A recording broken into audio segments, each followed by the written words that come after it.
George's grandma was a selfish, grumpy old woman. She had pale brown teeth and a small, puckered-up mouth, like a dog's bottom.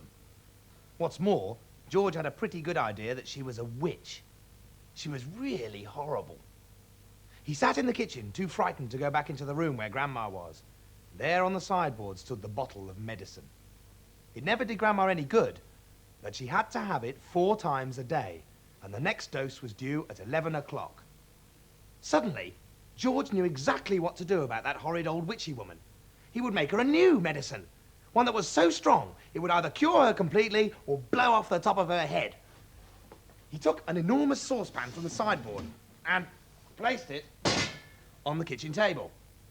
"George!" came Grandma's shrill voice from the next room. "What are you doing?" Nothing, Grandma." "You needn't think I can't hear you just because you closed the door. You're rattling the saucepans." "No, I'm just tidying the kitchen, Grandma." And then there was silence. George had absolutely no doubts whatsoever about how he was going to make his famous medicine. He wasn't going to fool about wondering whether to put in a little bit of this or a little bit of that. Quite simply, he was going to put in everything he could find. Nobody had ever made a medicine like that before, and if it didn't actually cure Grandma, at least it would cause some exciting results. George decided to work his way around the various rooms one at a time and see what they had to offer. Upstairs in the bathroom, George gazed at the famous and dreaded medicine cupboard, but he didn't go near it. It was the only thing in the entire house he was forbidden to touch. There were things in there that could kill people. He made a solemn promise to his parents about this, and he wasn't going to break it. Anyway, there are plenty of other good things in the bathroom. Here's one. Golden Gloss hair shampoo. That ought to wash her tummy nice and clean, said George, as he emptied it into the pan. He took a full tube of toothpaste, squeezed out the whole lot in great long white worms. Maybe that'll brighten up those horrid brown teeth of hers, he said. There was an aerosol can of super foam shaving soap belonging to his father. George loved playing with aerosols. He pressed the button and kept his finger on it till there was nothing left, and the wonderful mountain of white foam built up in the giant saucepan. With his fingers, he scooped out the contents of a jar of vitamin-enriched face cream. In went a small bottle of nail varnish. "If the toothpaste doesn't clean her teeth," George said, "then this will paint them as red as roses." He found another jar of creamy stuff. Hair remover. Smear it on your legs and allow it to remain for 5 minutes. George tipped it all into the saucepan. Then there was some yellow stuff called Dishworth's famous dandruff cure, and a white powder for cleaning false teeth. And the last thing was another aerosol can. Nevermore Ponking deodorant spray, guaranteed to keep away unpleasant body smells for a whole day. She could use plenty of that, said George, and sprayed it all into the saucepan. Then he went to look in the bedroom. There, on his mother's dressing table, was yet another lovely aerosol can. Helga's hair set. Hold 12 inches away from the hair and spray lightly. Spray lightly. He squirted the whole lot into the saucepan. He did enjoy squirting those aerosols. There's a bottle of perfume there called Flowers of Turnips, which smelt of old cheese. Ugh. In it went. Then there was a round box of powder. It was called Pink Plaster. There was a powder puff on top, and he threw that in as well for good luck. He found a couple of lipsticks. He squeezed them out and chucked them in. Ugh. Then he went downstairs.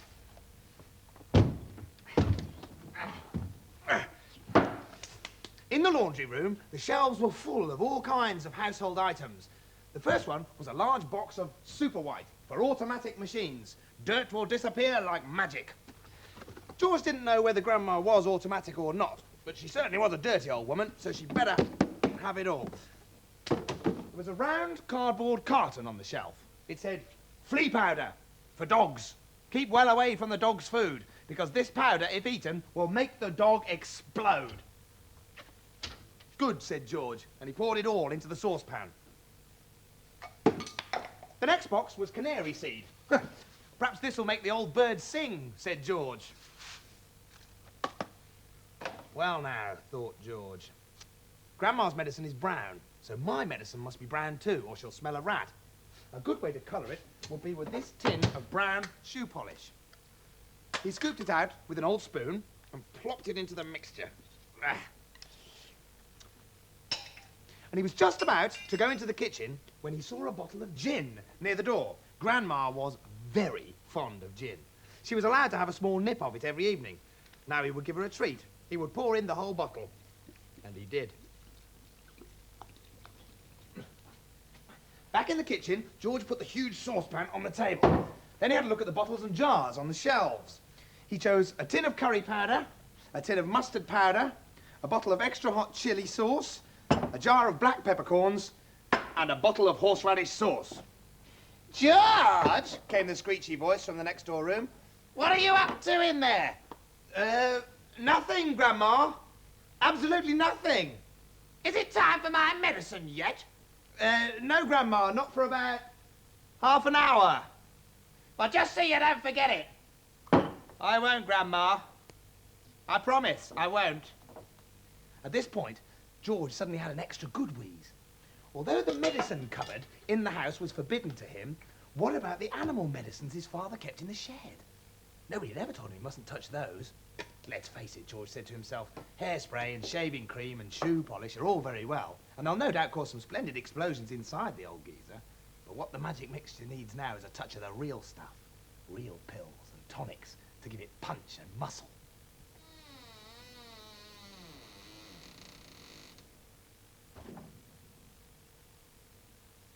In the dusty old shed, up on the medicine shelf, there were 5 big bottles.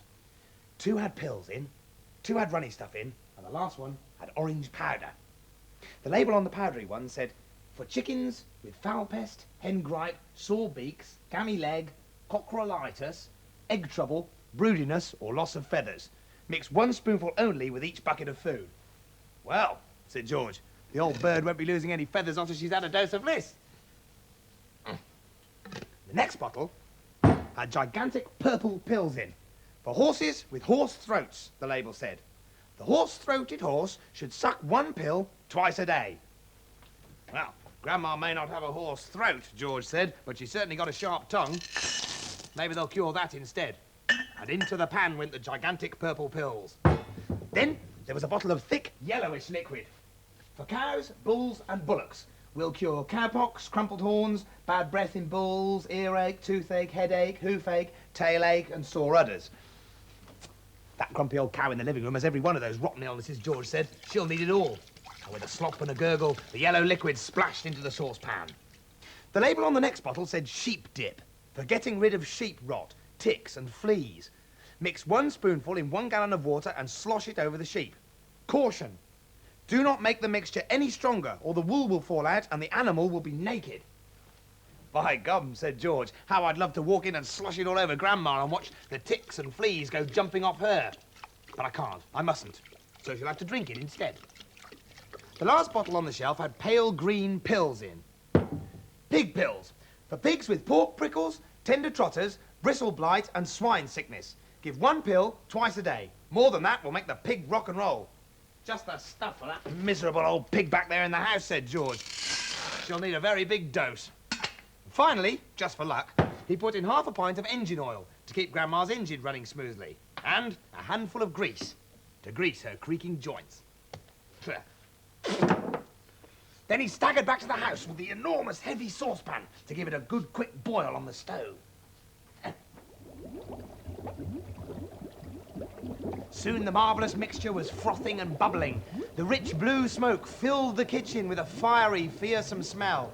It was brutal and bewitching, spicy and staggering, fierce and frenzied, full of wizardry and magic.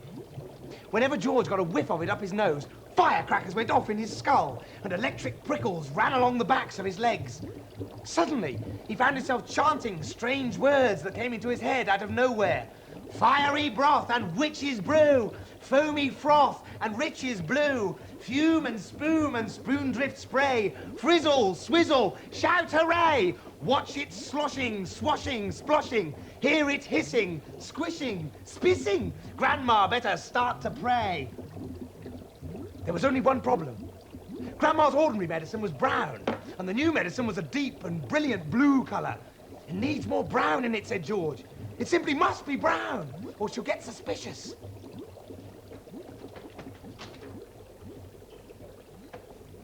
He dashed outside and came back with a can of dark brown gloss paint. Where's that medicine of mine, boy? Came the voice from the living room. You're forgetting me! You're doing it on purpose! I shall tell your mother! I'm not forgetting you, Grandma, George called back. I'm thinking of you all the time. The paint had cooled the mixture down and made it go a lovely, rich, creamy brown. He tipped all Grandma's real medicine down the sink, and now all he had to do was pour the new magic mixture into the bottle, using this small jug. There. He put the cork back in the bottle. Medicine time, Grandma! And holding a spoon in one hand and the bottle in the other, he advanced into the living room.